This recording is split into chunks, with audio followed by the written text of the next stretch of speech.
Hola, ¿qué tal? Buenos días a todos. Espero se encuentren bien. Jóvenes, el día de hoy vamos a eh, continuar con el siguiente, eh, vamos a decirlo así, subtema, porque seguimos en esta parte de dinámica, leyes de Newton, aceleraciones, fuerzas, etcétera.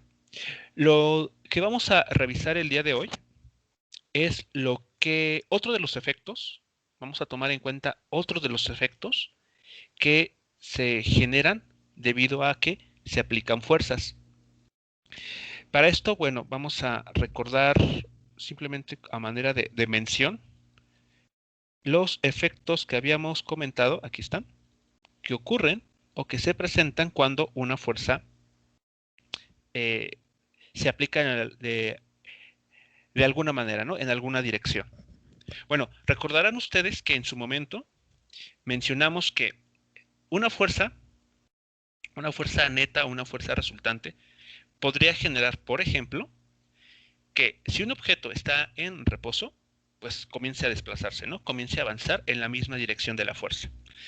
Otra situación que se podría presentar es que si un objeto ya está moviéndose y se aplica una fuerza en la misma dirección que el movimiento previo, pues el objeto va a ganar mayor velocidad, es decir, lo que comúnmente llamamos como aceleración. Por otro lado, si ese mismo objeto con una cierta dirección de movimiento y velocidad constante se aplica una fuerza, pero en la dirección opuesta a su dirección de movimiento, lo que se genera es lo que llamamos comúnmente como desaceleración. Es decir, el objeto va perdiendo velocidad. Pero mencionamos otra situación. ¿Qué pasa cuando un objeto, o qué es lo que genera que un objeto que inicialmente se estaba moviendo en comience a desplazarse de forma circular o siguiendo una trayectoria curva?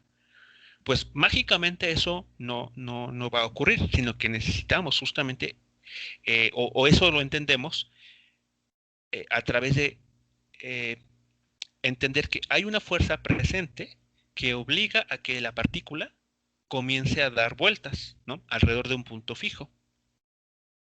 Y bueno, ahí recordemos que mencionamos que la fuerza, la llamada fuerza centrífuga, en realidad no existe, simplemente es un efecto, esa sensación de tirón que hemos experimentado al interior de un automóvil cuando éste da un giro, es un efecto simplemente de la inercia de nuestros cuerpos.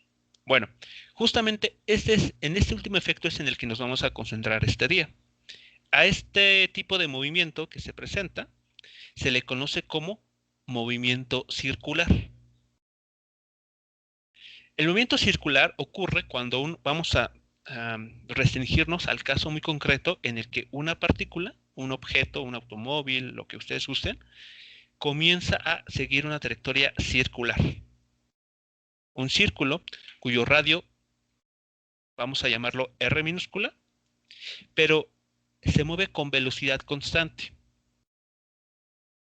Eso es lo importante aquí a notar. El objeto se va a mover con velocidad constante, pero recordemos que para el que el vector velocidad se asuma constante, dos parámetros importantes se tienen que mantener en el tiempo. Una es su módulo y otra es su dirección.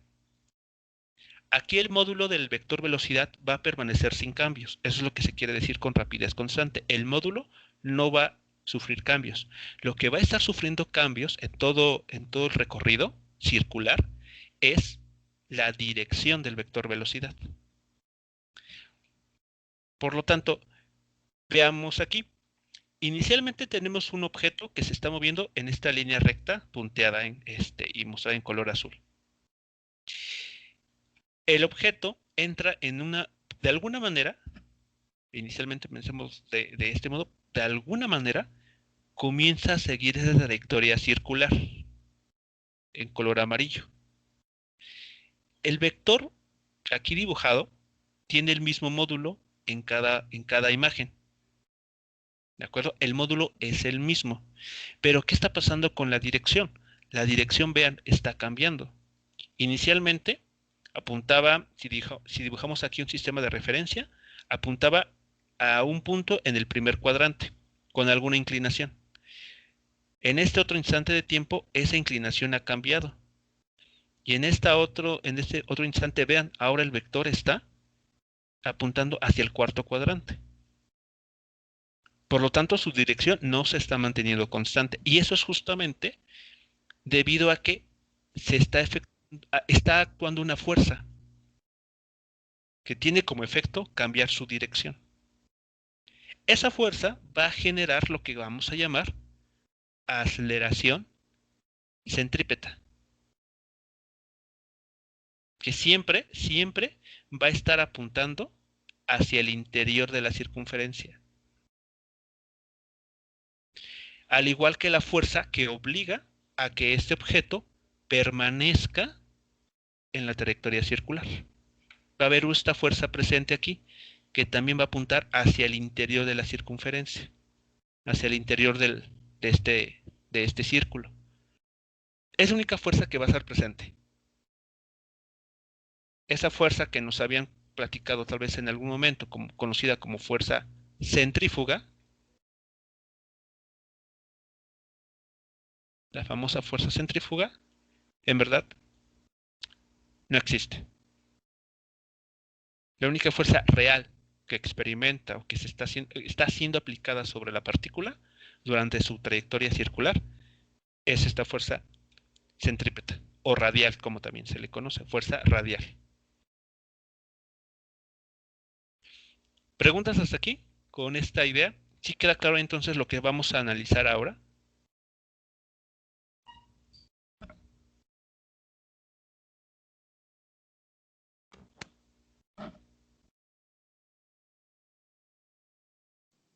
Sí, profe. Ok, bueno, pues esto hay que tenerlo muy presente, ¿de acuerdo? Esta idea de que va a existir una fuerza que va a ser la que va a obligar a la partícula a ya no seguir la trayectoria recta, sino una trayectoria curvada. Esa fuerza se conoce como fuerza centrípeta y siempre va a estar dirigida hacia el interior del círculo. Siempre va a estar buscando, digamos, el punto central de la trayectoria circular. Bueno, como hay una relación que se establece entre la aceleración centrípeta, esta que se dibuja también hacia el interior del círculo, y la velocidad que con la que se está moviendo la partícula en la trayectoria circular. Y está dado de esta manera. Vean, lo que estamos diciendo aquí es que el módulo de esa aceleración centrípeta, este vector en color azul, es igual a el módulo de la velocidad al cuadrado. Aquí está, o sea, tomamos el módulo de este vector, o le vamos al cuadrado, y lo dividimos entre el radio del círculo sobre el cual se está moviendo. Así se relaciona esta aceleración centrípeta con la velocidad lineal, esta velocidad que se dice que es tangente también se le conoce como la velocidad tangencial que experimenta la partícula. Por ahora no vamos a mostrar cómo se obtiene esta ecuación. Simplemente vamos a hacer una especie de acto de fe y vamos a asumir que esto que está aquí es cierto, que así es, que la aceleración centrípeta se relaciona con la velocidad de la partícula a lo largo de esta trayectoria circular de esta manera. En uno de los temas del tercer parcial, que igual tampoco ya falta mucho para comenzar a revisarlo, vamos a mostrar que vamos a demostrar esta ecuación y bueno, vamos a ver de dónde surge. Pero por ahora, para los fines prácticos que buscamos, bastará con que hagamos, como les menciono, un acto de fe y asumamos que así se relaciona la aceleración centrípeta con la velocidad de la partícula con la que se está moviendo por esa trayectoria circular. Bueno, cuando una partícula comienza a dar vueltas, ¿no?, en forma de esta trayectoria circular, definimos algo que se conoce como el periodo. El periodo, identificado con la letra T, se conoce como el tiempo que le toma a la partícula completar una vuelta. Es decir, cada vez que completa 360 grados, o que en otras palabras también podemos decir que completa una vuelta de 2 pi radianes, pues a ese tiempo que le toma lo vamos a conocer como el periodo y lo vamos a identificar con la letra T mayúscula. Bueno, pues el periodo se puede entender de esta manera también, o sea, se puede calcular de este modo. La velocidad que tiene la partícula multiplicado por el periodo es igual a 2πr. 2πr, ¿no les recuerda a algo?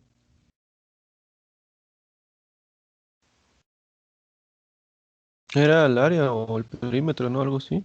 Es el perímetro, exacto, es el perímetro de un círculo. Y si lo pensamos, pues tiene todo el sentido, ¿no?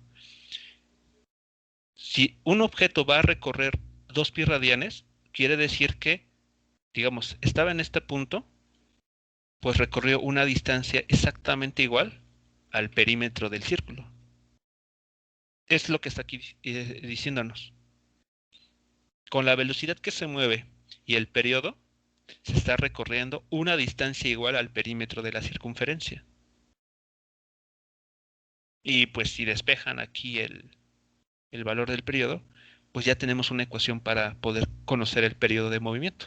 Es simplemente el perímetro del círculo dividido por la velocidad con la cual está recorriendo dicho perímetro.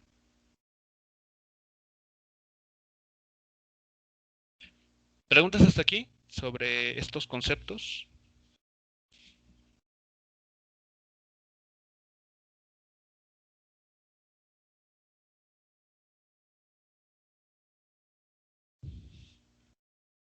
No, profe. Muy bien, pues lo único distinto ahora, en comparación a lo que ya vimos con anticipación, es que la aceleración va a tener esta forma concreta. ¿De acuerdo? Digamos, si quisiéramos resaltar una diferencia importante, sería esta. La aceleración ahora tiene esta forma. Bueno, vamos a realizar unos ejercicios, unos ejemplos para que ustedes vean justamente lo que va a estar sucediendo. Bueno, aquí la aclaración que ya les había mencionado, ¿no? No existe la fuerza centrífuga. Lo que está sucediendo es lo siguiente. De hecho, seguramente ustedes, bueno, ya sea que lo hayan ustedes experimentado o hayan visto o al menos sepan al respecto, si toman una piedra, ¿no?, y lo atan con una cuerda y comienzan a girar, ¿no?, esa piedra, ¿no?, como una especie bueno, para lanzarla, la preparan para lanzarla y bueno, ustedes están ejerciendo una fuerza a través de la cuerda que mantiene esa piedra dando vueltas alrededor de un círculo. Pero si ustedes sueltan esa cuerda, o en otras palabras, desaparece la fuerza aplicada, ¿cuál es la trayectoria que va a seguir esa partícula? Pues una línea recta. Lo que está aquí mostrándose es que mientras esa fuerza actúa sobre la partícula, la obliga a mantener la trayectoria circular.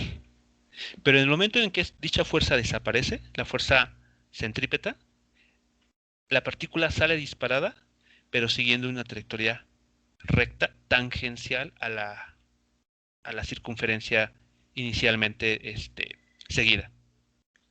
Bueno, pues justamente eso es lo que está sucediendo cuando, como nosotros como pasajeros en un automóvil, experimentamos cuando este automóvil da una vuelta, sigue una trayectoria circular. Como ya habíamos mencionado, la primera idea que nos viene a la mente para intentar explicar esta sensación es, hubo una fuerza que me jaló en la dirección opuesta. Y esa fuerza, nos decían, era la fuerza centrífuga. Pero lo único que está pasando es que, pues, nuestro cuerpo que tiende a seguir la trayectoria recta y por lo tanto, pues nos movemos y chocamos contra la parte opuesta del auto, ¿no? Pero simplemente es la inercia ahí trabajando, o también lo podemos entender de esta manera. Mientras esa fuerza que nos establece manteniendo, siguiendo la trayectoria circular, permanezca, nosotros nos estaremos moviendo junto con el auto. Pero si dicha fuerza desaparece, pues nuestro cuerpo tiende a mantener una dirección recta. Bien, pues vamos a ver veamos ahora sí el primer ejemplo para este nuevo tipo de concepto. El primer ejemplo que vamos a revisar se conoce como el péndulo cónico, y en este péndulo cónico se nos presenta la siguiente situación. Se nos dice que tenemos una pequeña pelota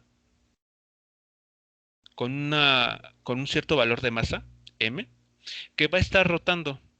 Vean, va a ser atada con la ayuda de una cuerda de longitud L. Esta cuerda se ata, digamos que en una viga o en el techo. Esta partícula, por lo tanto, que está en el otro extremo, la obligamos a que comience a dar vueltas alrededor de una circunferencia que es paralela al suelo. Por lo tanto, sobre este objeto van a estar presentes dos fuerzas. La primera es evidente el peso, ¿no? Esa fuerza, pues a menos de que nos vayamos a un lugar alejado de la Tierra, va a estar presente. Y además va a haber otra fuerza, que es la tensión que ejerce la cuerda para mantener suspendida esta pelota. Bueno, lo que nos piden en este ejercicio es, primero, determinar la dirección que tiene la aceleración de la pelota y qué causa esa aceleración. Y segundo, determinar la rapidez y el periodo, es decir, el tiempo que le toma a esta pelotita dar una vuelta completa, en términos de L, de θ y de G. Es decir, que L, θ y G son los parámetros a los cuales nosotros podríamos tener acceso y podríamos conocer de inicio en el problema. Es decir, vamos a tener que encontrar una ecuación en términos de estos tres parámetros. Bueno, para darle respuesta a la primera pregunta, lo que debemos de tomar en cuenta primero es, pues, el diagrama de cuerpo libre. Ya en el diagrama de cuerpo libre tal vez nos sea más sencillo entender cuáles son las fuerzas que van a estar generando este movimiento, que van a obligar a esta partícula a mantenerse rotando, siguiendo esta trayectoria circular. Bueno, por lo tanto, vamos a construir el diagrama de cuerpo libre y pues también la tabla correspondiente. Bueno, entonces, antes de construir la tabla, mencionamos que tenemos dos fuerzas, ¿no? El peso y la fuerza de tensión. Vamos a concentrarnos en la imagen que estamos mostrando aquí en la pantalla. Para esa situación, el vector peso, como ya lo sabemos, el vector peso va a tener la siguiente dirección. Siempre va a apuntar hacia abajo. Listo, ahí está el vector peso. Para la imagen que nos están mostrando, vean ustedes, la tensión está dirigida de forma inclinada.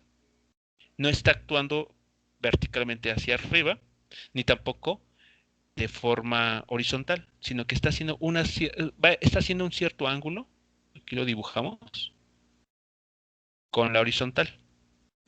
Bueno, pues esto aquí entonces lo vemos, lo incluimos de esta manera, ¿no? Aquí está la tensión ahora.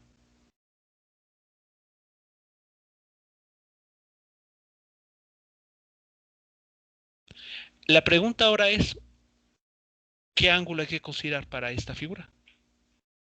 ¿Cuál es el ángulo o cuál es la dirección que debemos asumir para este vector?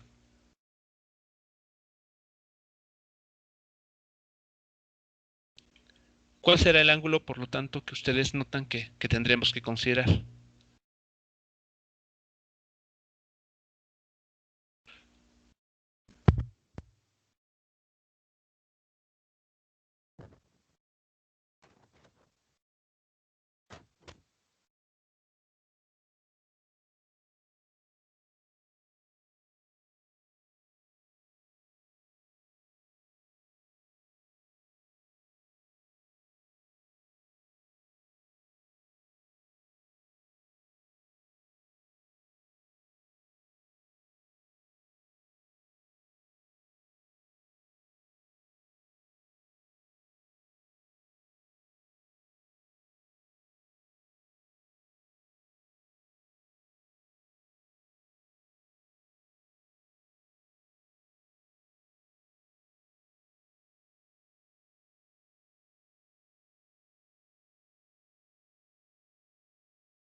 ¿Lo podemos obtener con entidades trigonométricas?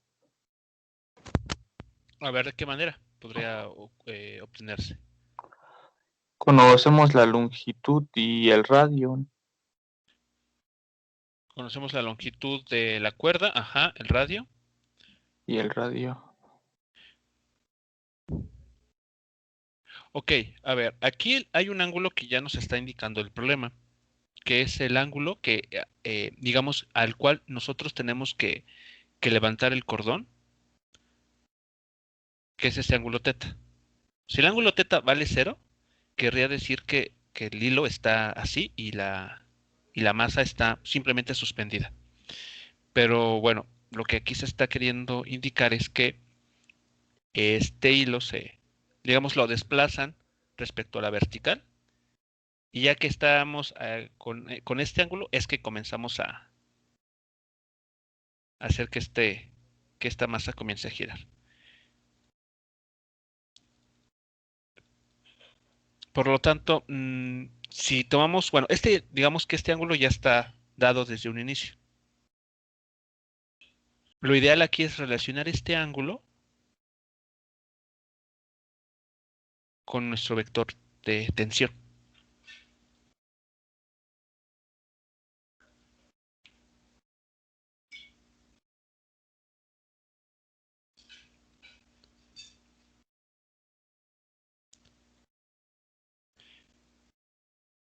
Digamos que la idea de fondo es algo parecida a lo que fue el caso de los planos inclinados. A ver, vamos a rezarnos al ejemplo de los planos inclinados y recordemos que para un plano inclinado,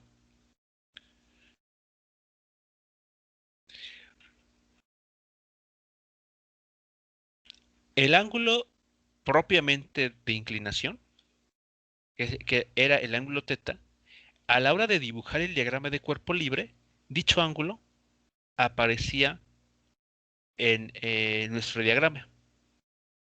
Y eso ya nos facilitaba de cierta manera los cálculos, porque ya no teníamos que trabajar, por ejemplo, si el ángulo fuese de 30 grados, no tendríamos que estar construyendo un ángulo adicional, ¿no? Como el de 60 grados o de 270 más 30 grados, sino simplemente ese mismo ángulo pero trabajado de manera conveniente, bueno, dibujado en el diagrama de cuerpo libre. Algo similar está sucediendo aquí. El ángulo teta que está ahí en la figura es el ángulo que hace el hilo que sostiene la partícula con el eje vertical. Este ángulo de alguna manera tenemos que relacionarlo ahora con el vector tensión. A ver, si checamos, vean aquí, esta línea punteada en color blanco que estoy dibujando es esta misma línea que está aquí en la figura. Esta. La tensión está dirigida a lo largo de la cuerda. Bueno, si seguimos la misma figura aquí, este ángulo teta se estaría formando de esta manera. Este ángulo aquí dibujado, vean, es el mismo que está aquí. ¿Sí vamos bien hasta ahora?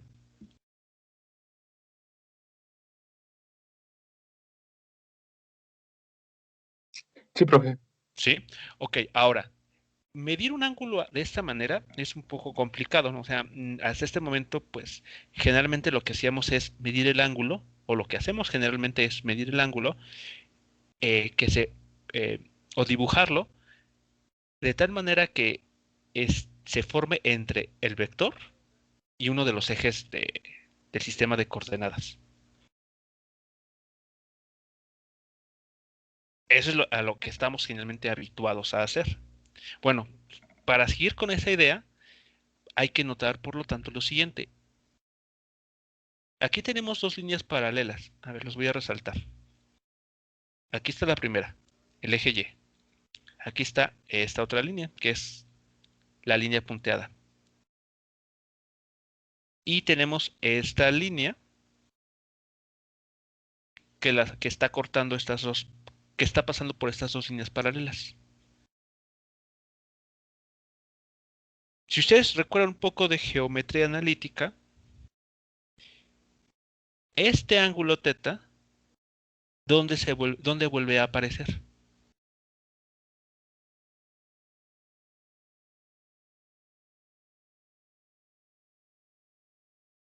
Es algo así.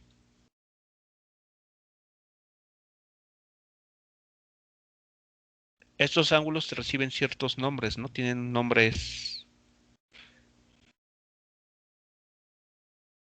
específicos.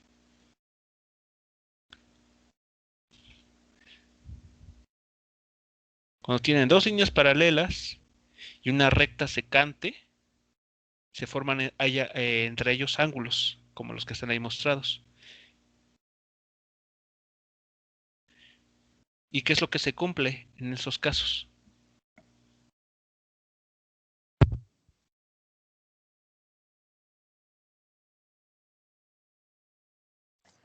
Ángulos alternos, internos.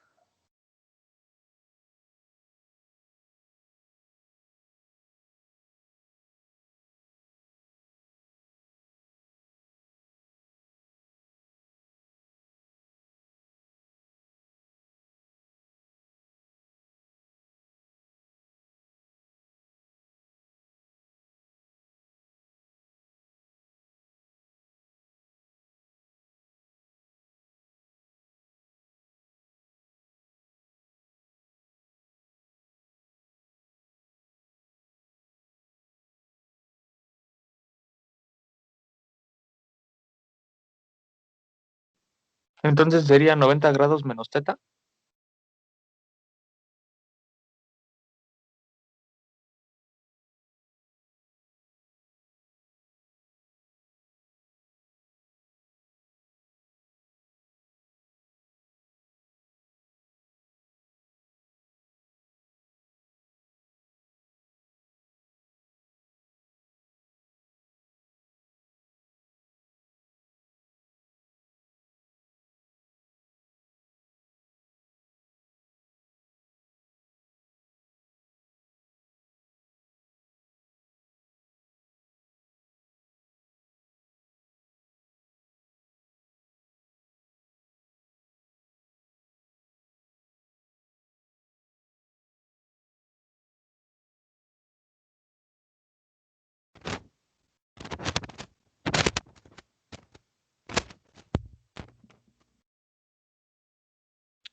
¿Hasta aquí alguna pregunta? En efecto, el ángulo que se está formando aquí es 90 menos teta.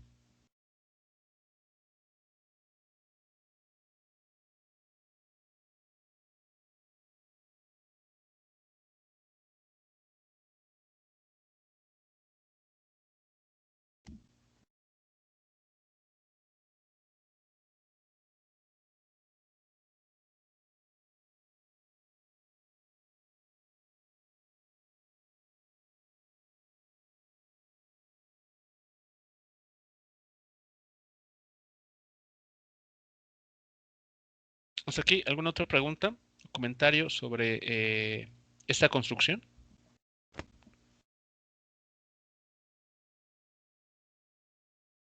No, profe, todo claro. Muy bien. A ver, ahora, como vemos, el vector tensión tiene, va a tener dos componentes, ¿no? Uno en el eje X y uno en el eje Y. Bien. Si nosotros quisiéramos calcular la componente X de este vector, o sea, T sub X, la componente X, ¿qué es lo que tendremos que realizar?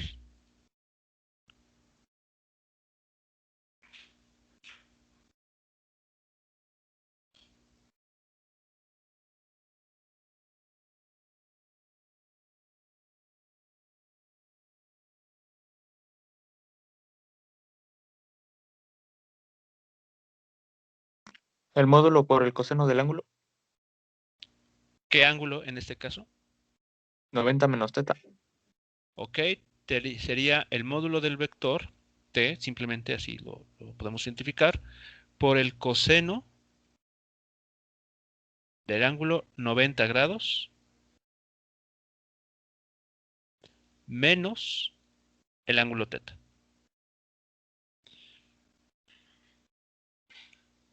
Donde teta, pues de inicio, pues nos lo podrían estar dando, ¿no? Nos estaría indicando cuánto se alejó el hilo de la línea vertical. Bueno, sin embargo, vean aquí tenemos el coseno de una resta de ángulos.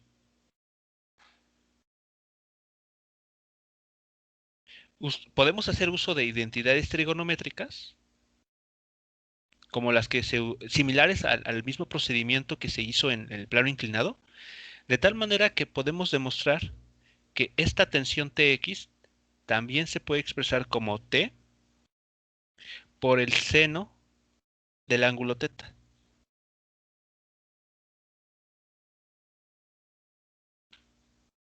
Perdón, aquí simplemente el ángulo teta. Ahí está. Esto quiere decir que no habrá que, para un problema, para otro problema con características similares, no habría que estar siempre haciendo 90 menos el ángulo teta. 90 menos el ángulo teta. Simplemente tomamos en cuenta ese ángulo que ya nos están dando, pero operamos de esta forma para calcular la componente X de este vector.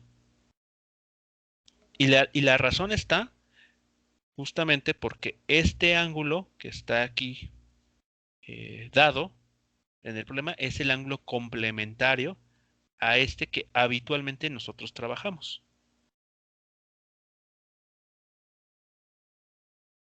¿Qué pasa? ¿Cómo haremos el cálculo para la componente Y? Pues de inicio sabemos que debemos calcularlo como el módulo del vector por el seno del ángulo 90 grados menos teta. Digamos, la forma habitual, ¿no? La que estamos acostumbrados ya a realizar. Lo cual es correcto y está bien. 90 menos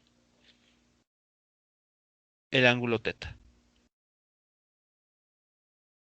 Pero una vez más, utilizando identidades trigonométricas, ustedes pueden mostrar que para esta configuración,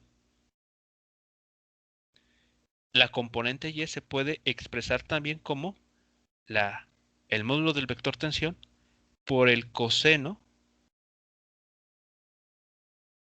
del ángulo teta.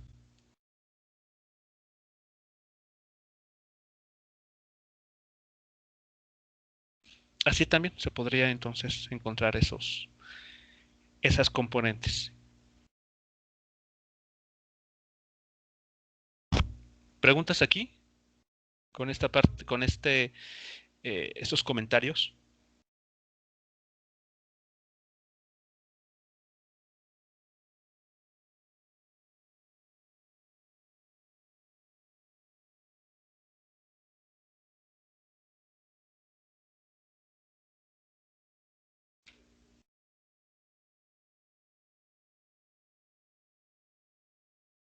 No, profe. Muy bien. Bueno, si esto ha quedado claro, pues ya estamos en condiciones de escribir nuestra tabla, ¿no? Y de ahí después obtener las ecuaciones. Bueno, tenemos esta información, por lo tanto, vean ustedes, el peso, pues como se muestra aquí en el diagrama de cuerpo libre, queda totalmente sobre el eje vertical en dirección negativa. La tensión tiene dos componentes. Para la componente X es T, su módulo, por el seno del ángulo θ. Justo la expresión que acabamos aquí de indicarles. Y la componente Y es este valor, T por el coseno del ángulo θ. Y ambos son positivos porque el vector tensión está apuntando en el primer cuadrante. También esto es algo que hay que tomar en cuenta, ¿no? Si el vector está en el en el primer cuadrante, sus dos componentes tienen que ser positivas. Bueno, para que esta partícula esté en, ¿cómo se llama? En la trayectoria circular, quiere decir que hay alguna fuerza que está generando una aceleración, pero no cualquier aceleración, sino una aceleración centrípeta. Por esta razón es que pongo aquí este subíndice, aceleración centrípeta. Es decir, esta partícula está siendo acelerada de tal manera que el vector aceleración, vean, siempre apunta hacia el interior de la trayectoria circular. Siempre. Bueno, pues de aquí podemos ver quién es esa fuerza responsable. ¿Quién está generando esa fuerza? Perdón, ¿quién está generando esa aceleración?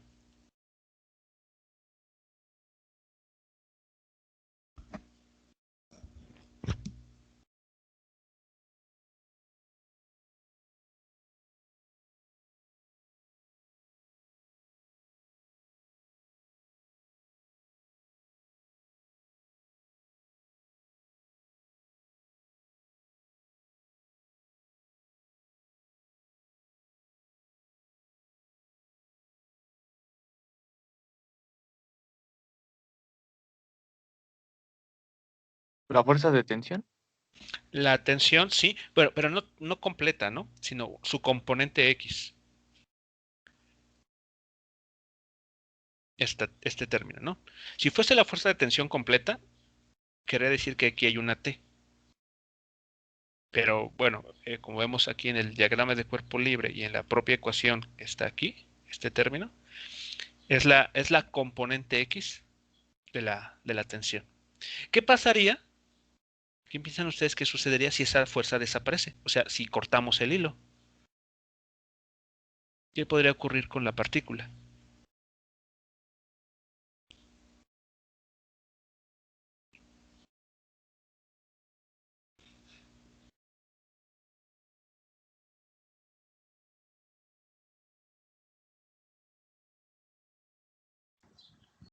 Se desplazaría en línea recta sobre FY.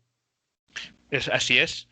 Si ese hilo se corta, es decir, si la tensión desaparece, esta partícula seguiría en línea recta, ¿no? Justo como la figura que tenemos aquí arriba. Si lo vemos desde arriba, así sucedería. La cuerda se rompe, es decir, la tensión desaparece, y esta masa que está en el péndulo se movería de esa manera. Entonces, vean que justamente entonces esta componente de la fuerza, de la tensión en este caso, es la responsable de mantener a esta pelotita dando vueltas de la manera aquí mostrada.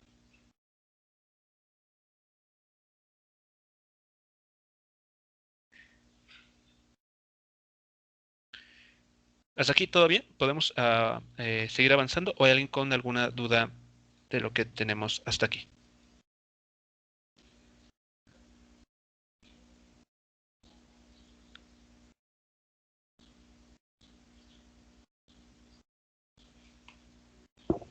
Yo no tengo ninguna duda, profe. Ok, este cero, ¿qué está significando entonces en esta columna? Con este cero, ¿qué estaríamos indicando?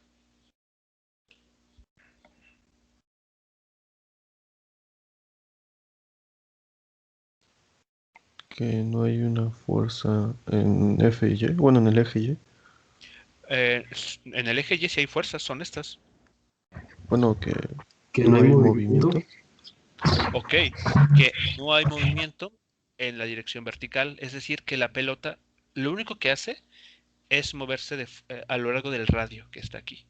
No va como que dando brincos, no va haciendo algo así. Es lo que estaríamos diciendo justo con este cero que se ha colocado aquí.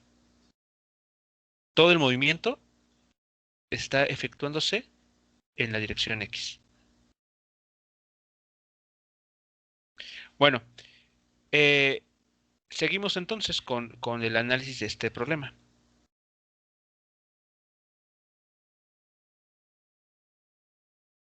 A ver, aquí vamos a comentar y discutir las ecuaciones que están aquí apareciendo.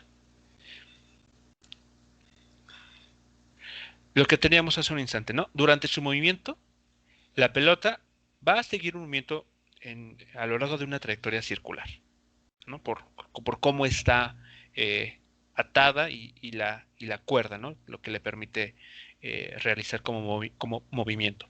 Bueno, debido a la tensión que está presente en la cuerda, y en particular a la componente X de esta fuerza de tensión, la partícula va a experimentar una aceleración que siempre va a estar dirigida hacia el centro, hacia el interior de ese círculo. Por lo tanto, esta fuerza, como concluimos hace unos instantes, es la responsable de mantener justamente esta aceleración centrípeta o radial, como se le conoce.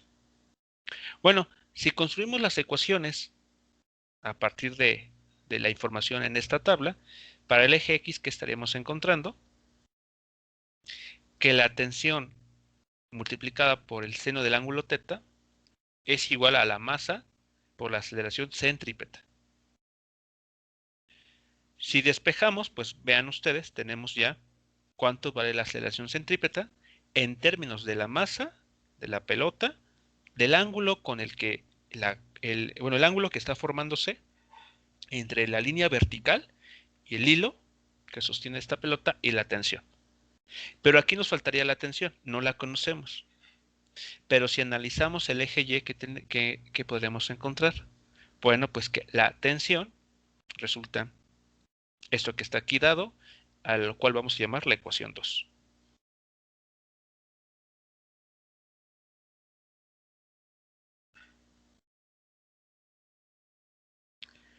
¿Hasta aquí alguna pregunta sobre los cálculos que están ahí mostrados?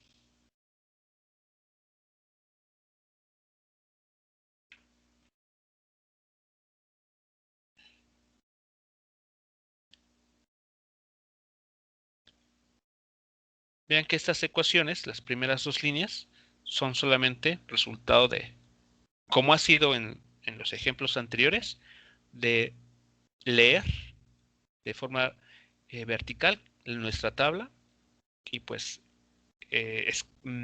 indicar para cada eje sus respectivas ecuaciones.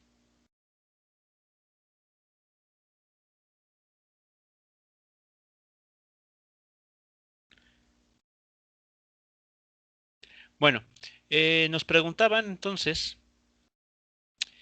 ¿qué dirección tiene la aceleración de la pelota y qué causa esa aceleración? Bueno, ya respondimos esa pregunta, la cual nos dice que va a ser una aceleración siempre radial, siempre apuntando hacia el interior del círculo. ¿Y quién le está generando dicha aceleración? La componente X de la fuerza tensión en la cuerda. La segunda pregunta que hay que resolver es, ¿cuál es la rapidez y el tiempo que le toma, o periodo, como se le conoce, a esta pelota realizar vueltas, ¿no? Cada vuelta en esta trayectoria circular. Bueno, ¿cómo determinamos la rapidez si ya tenemos estas ecuaciones? ¿Qué podríamos hacer a continuación? ¿Con qué velocidad se estaría moviendo esta pelota?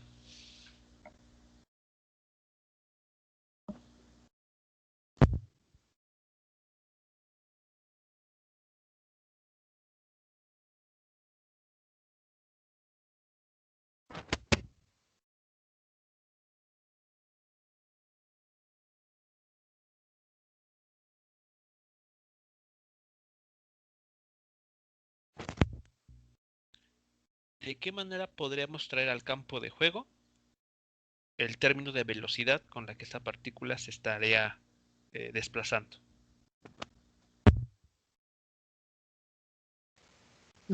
Multiplicar el radio por la aceleración y tendríamos el módulo de la velocidad Multiplicar la aceleración centrípeta por el por el radio. radio. ¿Ok? Que entonces estás pensando en esta ecuación. Sí, Muy bien. Así es.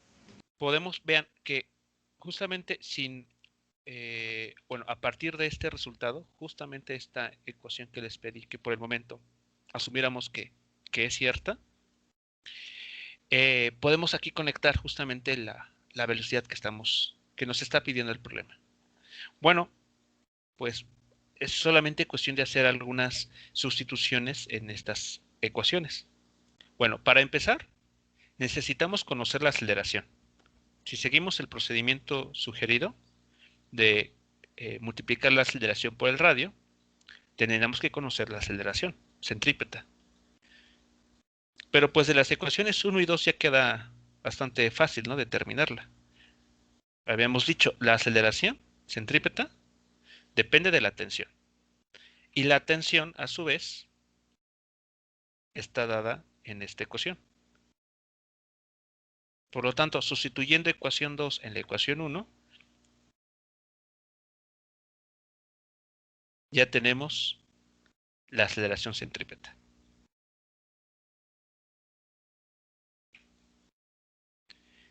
Ya que conocemos la aceleración centrípeta, ahora hay que relacionarla con la velocidad lineal. Y justamente, como nos lo han comentado, bastará con multiplicar esta aceleración centrípeta por el radio y a esa cantidad extraerle la raíz cuadrada, porque tenemos aquí la velocidad al cuadrado. Hacen esos pasos y tienen ya la velocidad para este problema. Esta es la ecuación que nos dice con cómo es la velocidad con la que se va a estar moviendo esa pelotita conforme va dando vueltas a lo largo de una trayectoria circular. Es decir, va recorriendo un perímetro.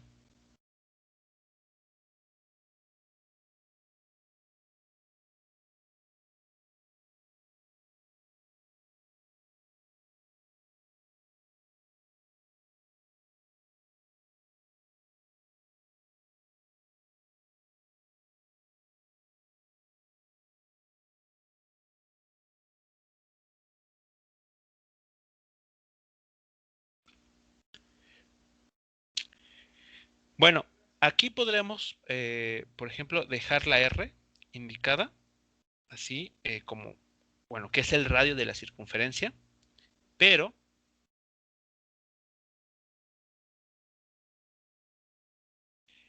eh, de acuerdo al problema,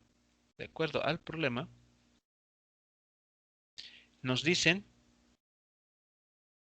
que el radio, aquí está, el radio a su vez, se relaciona con la longitud de la cuerda como L por el seno del ángulo teta.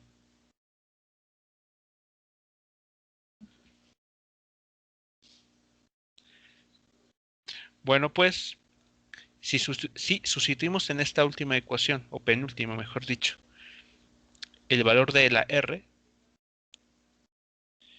esta sería la ecuación para la velocidad.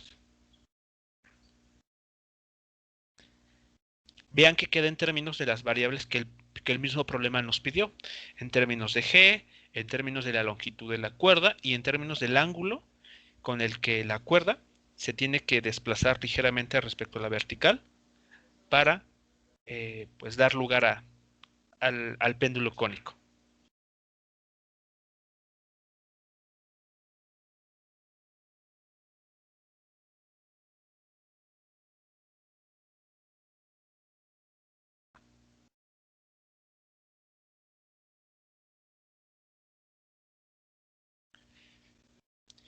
¿Qué faltaría por determinar ahora?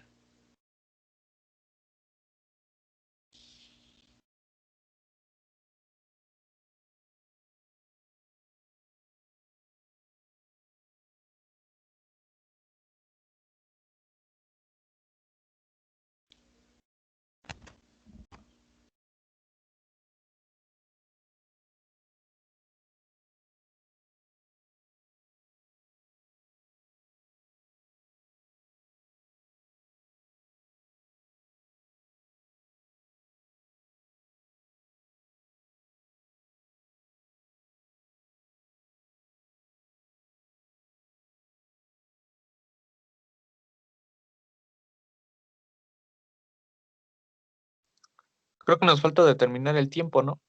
Exactamente, el periodo. Y el periodo, ¿recuerdan se define o qué relaciona?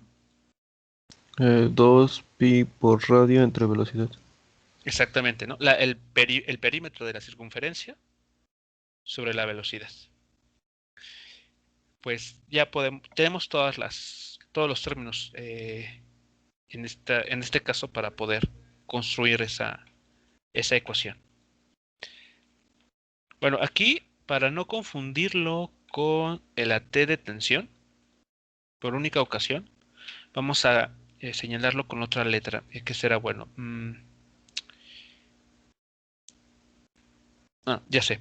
Vamos a llamar al periodo con, con la letra tau, es la T griega, ¿de acuerdo? Para no confundirla con la T de tensión.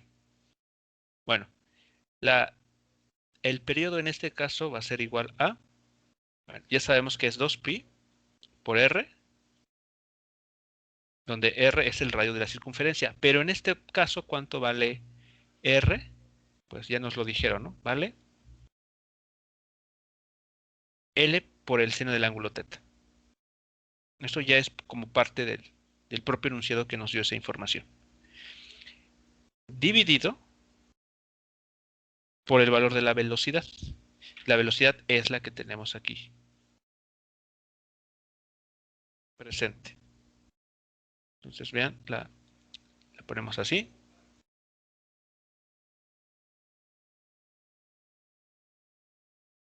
Y así quedaría, para empezar.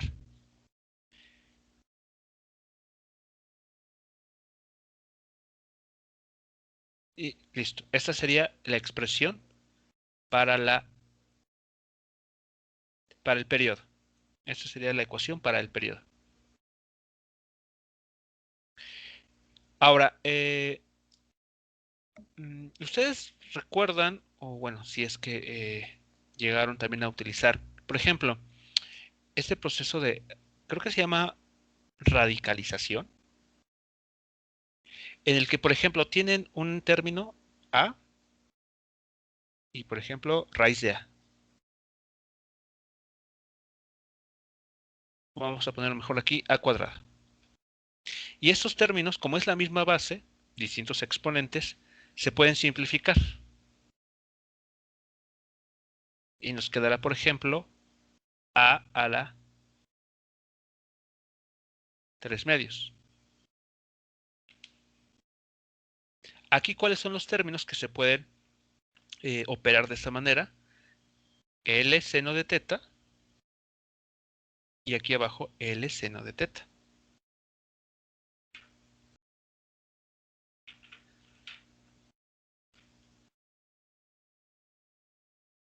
Si operamos esto de la manera aquí indicada, señalada, ¿qué resultado se podría encontrar?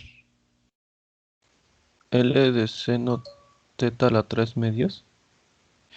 Aquí sería las 3 medios, a la 3 medios.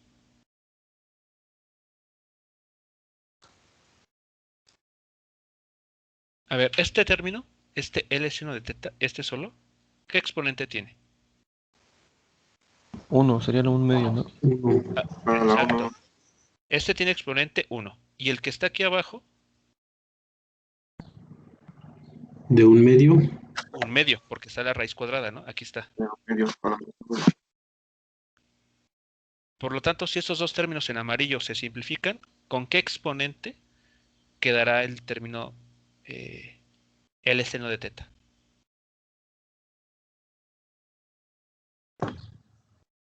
A la un medio. A la 1 medio, correcto. Quedará a la 1 medio. Y este término L seno de teta que tenemos aquí abajo, lo podemos quitar, porque ya se simplificó con el anterior. Y podemos esto dejarlo junto aquí.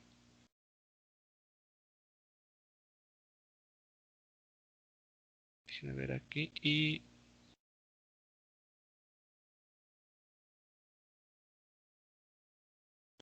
listo, ahí es de una forma un poco más compacta.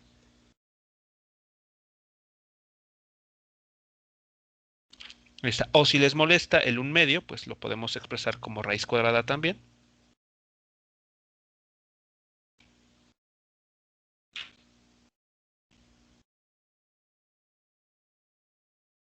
Y listo. Una forma más simplificada, donde solamente hay un factor L seno de teta.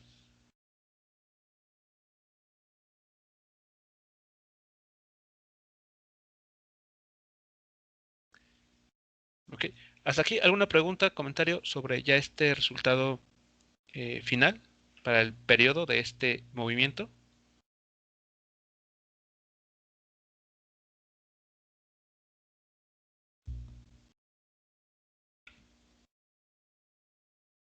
No, profe. Ok, bueno, pues ese sería el primer, bueno, ya el penúltimo ejercicio o ejemplo que vemos de toda esa parte de dinámica. El siguiente ejemplo, igual que tiene que ver con... Sí, ¿Sí me podría ayudar a resolver el problema que le mencioné ayer? permíteme terminar con los temas, por favor. Si no, empezamos aquí a mezclar cosas. Bien, el último ejemplo que vamos a revisar, y con este estaríamos acabando, es el siguiente. Justamente hablando o relacionado con su carrera, tenemos este ejemplo. Se nos plantea la siguiente situación. Un ingeniero civil quiere rediseñar la curva de una autopista, como la que tenemos aquí. Bueno, aquí estamos tomando la imagen de un automóvil que está moviéndose sobre una autopista peraltada, es decir, tiene una cierta inclinación respecto al nivel del suelo. Bueno, lo que se está buscando aquí es lo siguiente. Quiere rediseñar la curva de autopista de tal forma que un automóvil no tenga que depender de la fricción para circular la curva sin derrapar. Es decir, en otras palabras, el automóvil se busca que el automóvil se traslade con una rapidez concreta que le permita superar la curva, incluso cuando no hay fricción. Es decir, cuando esté cubierto con hielo. Recordemos que habíamos simulado los casos sin fricción a través de un coeficiente de fricción cero. Bueno, por lo tanto, dicha rapa está peraltada. lo cual quiere decir que la carretera está inclinada hacia el interior de la curva. Esto seguramente ustedes lo han notado que ocurre con estas pistas donde hay competencias de automóviles. Las curvas están inclinadas, pero la inclinación siempre está dirigida hacia el interior de la trayectoria circular. Bueno, no es simplemente porque se les ocurra hacerlo de esa manera, porque se vea más bonito, sino que tiene una finalidad. Y eso es justamente evitar que los automóviles se derrapen.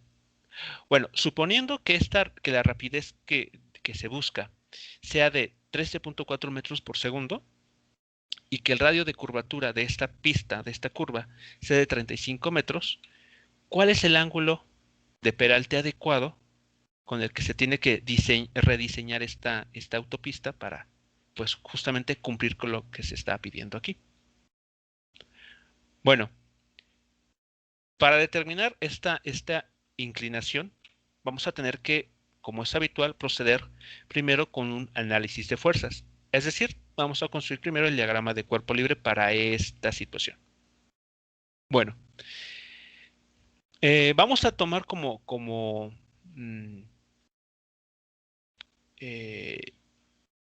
guía, vamos a guiarnos en la información que nos están presentando aquí en el dibujo. Vean, aquí tenemos la autopista ligeramente inclinada con un ángulo θ. El peso, el vector peso, está dirigido, como sabemos, hacia abajo. Pero ahora, para los fines que vamos a perseguir en este caso, notemos lo siguiente. La aceleración centrípeta que va a experimentar este vehículo no va a tener la misma dirección que en el caso de un, ¿cómo se llama? Del plano inclinado. A ver, voy a explicar esta parte. Todos están de acuerdo, y espero que así sea, que aquí se está formando como una especie de plano inclinado, ¿no? Lo que habíamos visto con anterioridad. Sin embargo, no buscamos ahora, o la aceleración que va a experimentar este vehículo, no va a ser una aceleración que esté dirigida a lo largo de la rampa. La aceleración que buscamos no está así dirigida. La aceleración que estamos queriendo involucrar en este problema va a estar dada así. Esa es la aceleración centrípeta que va a experimentar el vehículo. No a lo largo de la autopista, sino al interior de la trayectoria circular.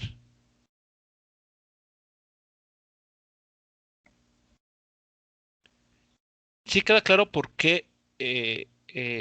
Bueno, eso va a ser importante porque este problema, aunque pareciera que es de un plano inclinado, no lo es. No, ni siquiera lo vamos a analizar de esa manera.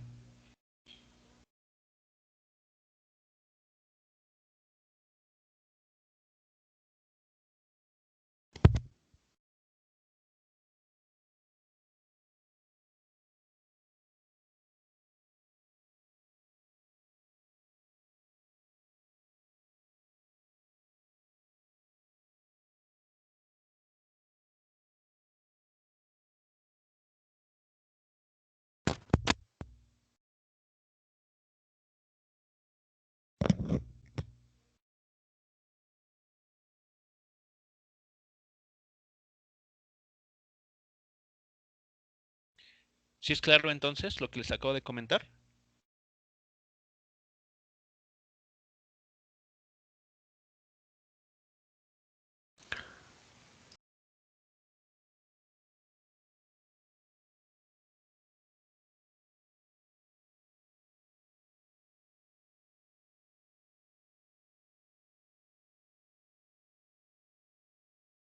Sí, profe.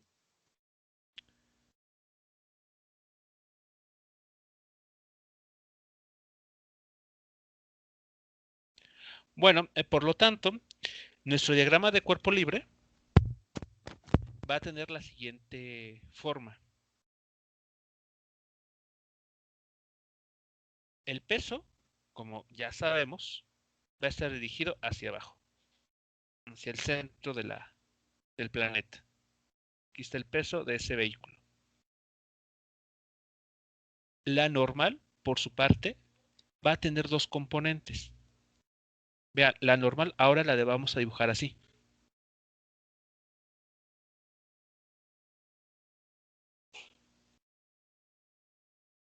Por lo tanto, como fue en el caso de la tensión, vean aquí, el ángulo que tomamos en cuenta para hacer el cálculo es este que está de color azul, es decir, el que se forma entre el eje Y positivo y el vector que estamos aquí considerando.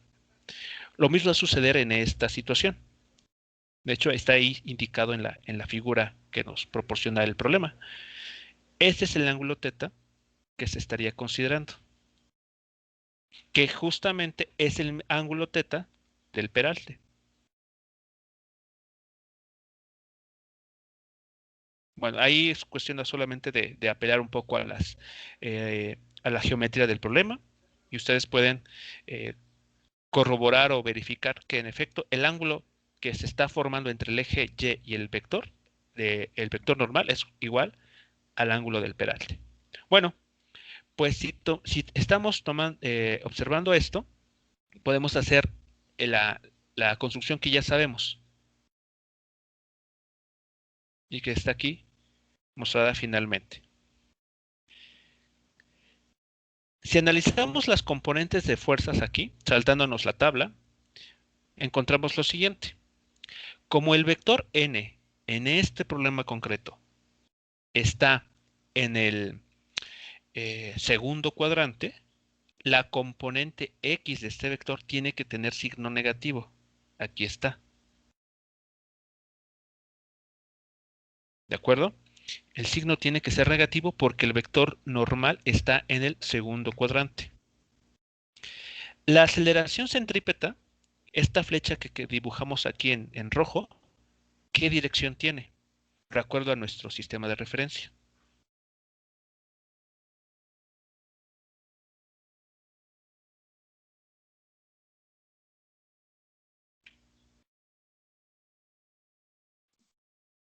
X negativa.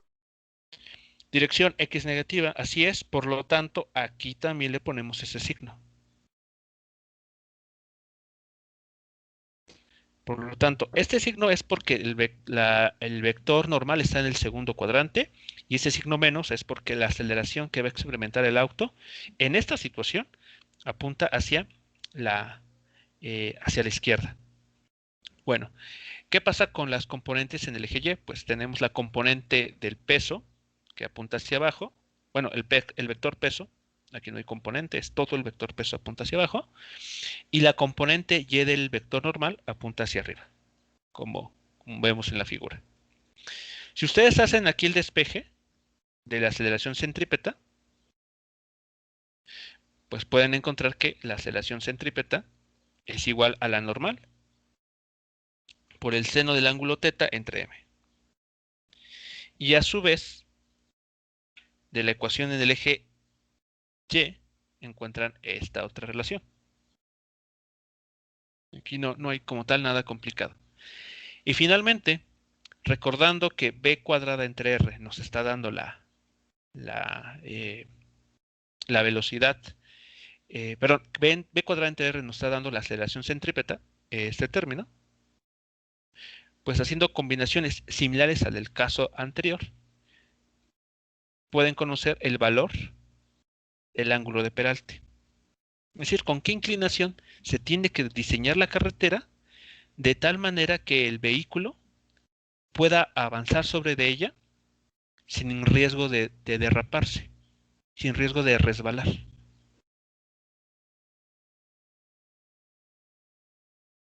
Bien, eso es una de las ideas que justamente para el diseño de estas pistas de automóviles, donde los automóviles generalmente pues se mueven a altas velocidades en comparación a una carretera típica, pues se puede construir, se puede diseñar de esa manera, tomando en cuenta la velocidad, por ejemplo, la velocidad máxima con la que los automóviles van a van a pasar por esta trayectoria circular, la gravedad y el radio de la trayectoria circular. ¿Qué tan abierta o cerrada va a ser esa curva?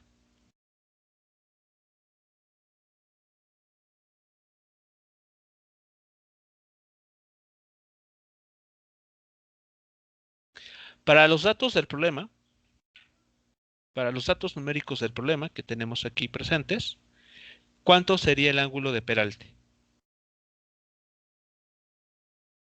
Tenemos una velocidad diseñada de 13.4 metros por segundo, un radio de la curva de 35 metros.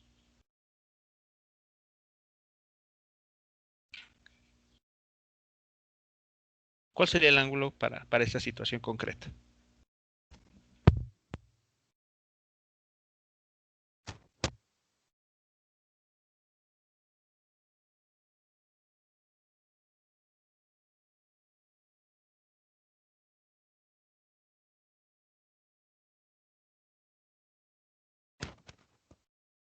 ¿Me podrías repetir la pregunta otra vez, profesor?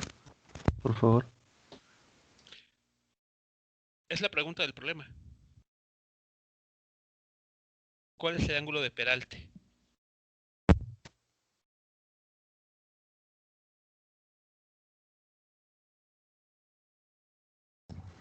Yo pienso que sería 90 grados menos el ángulo teta, ¿no? Sería 90 grados más ángulo teta, ¿no? ¿Por qué 90 grados? ¿Por qué están involucrando aquí 90 grados?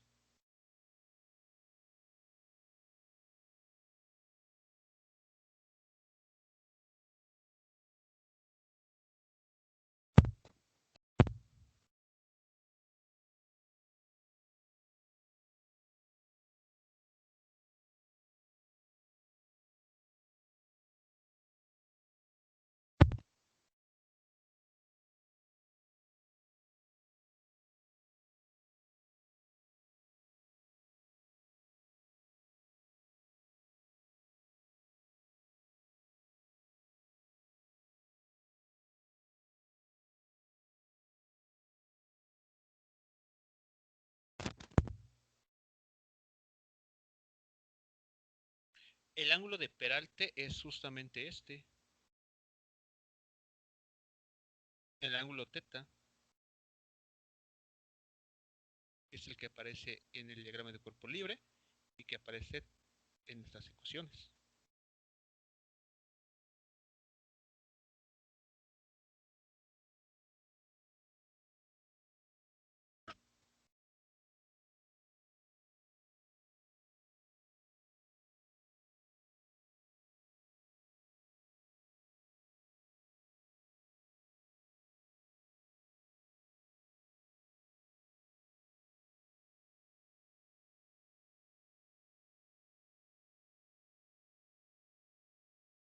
Es decir, que la ecuación que tenemos aquí en la parte inferior derecha es ya el ángulo de peralte.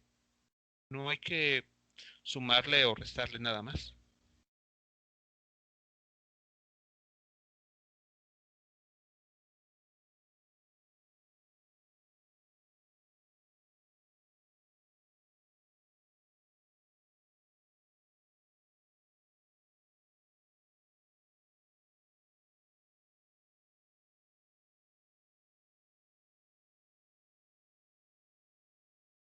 Entonces, con los datos dados en el problema de velocidad una velocidad controlada de 13.4 metros por segundo y un radio de 35 metros, ¿con qué ángulo de peralte se tiene que diseñar esa autopista?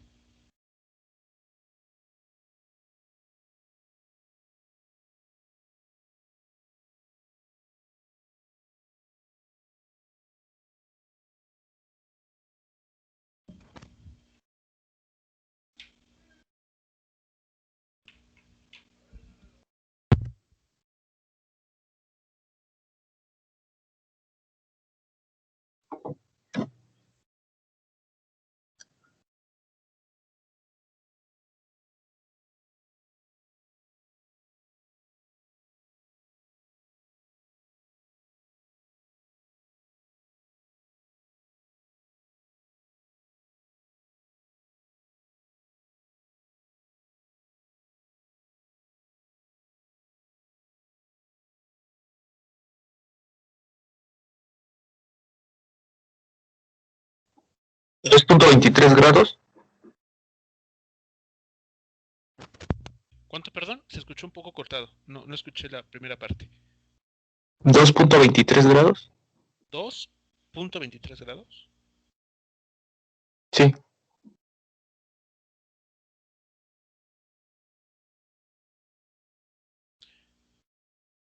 Se hizo la sustitución aquí con los datos correctamente, ¿cierto? El ángulo de peralte se encuentra como la tangente inversa de la velocidad de 13.4 metros por segundo entre la gravedad, 9.81 metros sobre segundo cuadrado,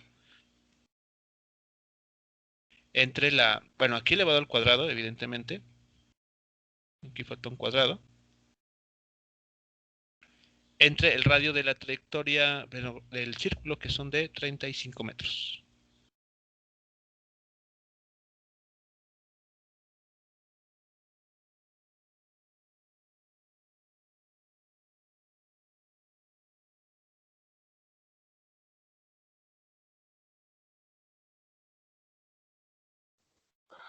Perdón, son 27 grados, punto 6. 27. Sí, tiene que ser un ángulo no tan pequeño como el de 2 grados.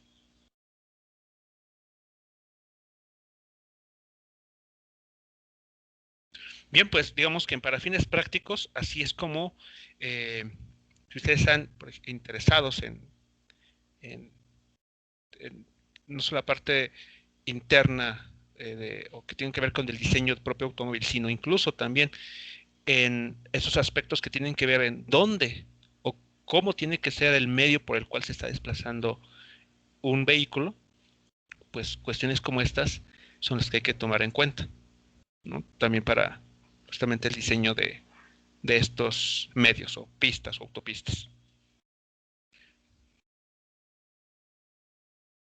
Bien, preguntas sobre esta último ejemplo o en general sobre este último tema que revisamos el día de hoy, que tiene que ver con el movimiento circular, donde la aceleración radial o centrípeta se relaciona de una forma muy concreta con la velocidad, como la velocidad al cuadrado entre el radio de la trayectoria circular sobre la cual una partícula, un vehículo, como vemos aquí, pues se va a estar desplazando.